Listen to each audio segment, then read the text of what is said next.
যে ব্যাখ্যাটি করলেন তার সঙ্গে আমি একটু যোগ করছি। হ্যাঁ ওই যে উনি যে বললেন যে সমস্ত যখন ধৃতরাষ্ট্রের যুদ্ধের কাছে যখন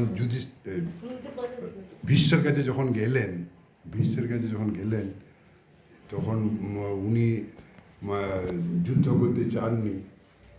তখন উনি শ্রীকৃষ্ণ বললেন না, তোমাকে যুদ্ধ করতে হবে। তখন উনি বললেন যে শ্রীকৃষ্ণ বললেন যে কি এসব আত্মীয়, তাদেরকে কীভাবে মারব। তখন অর্থাৎ ধর্মের জয় অধর্মের পরাজয়, এইটা কি মূলত ব্যাখ্যা করতে চেয়েছেন। আমাদের দেশে আমি ওইটা রেফারেন্স টেনে বলছি, আমাদের মানুষকে মারলে পাপ হবে, কিন্তু এই যে আমাদের রিসেন্টলি যে ভারতবর্ষে আক্রমণ হলো সেখানে তো টেরারিস্ট ছিল, একদম খুব সুন্দর সেই টেরারিস্টরা তো আমাদেরকে ভারতকে তো আক্রমণ করতে এসছে। এই ক্ষেত্রে কোনো পাপ নেই, এটা সেটা পুণ্য।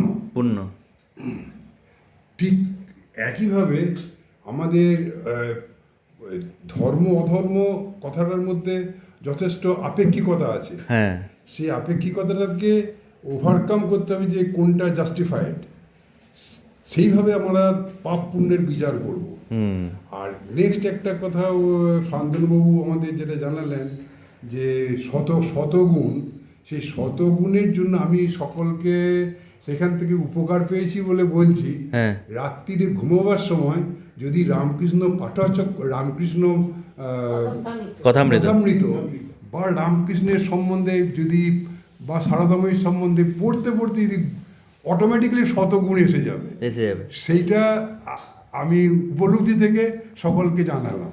খুব সুন্দর, অসংখ্য ধন্যবাদ উৎপল স্যারকে। ঠিক আছে।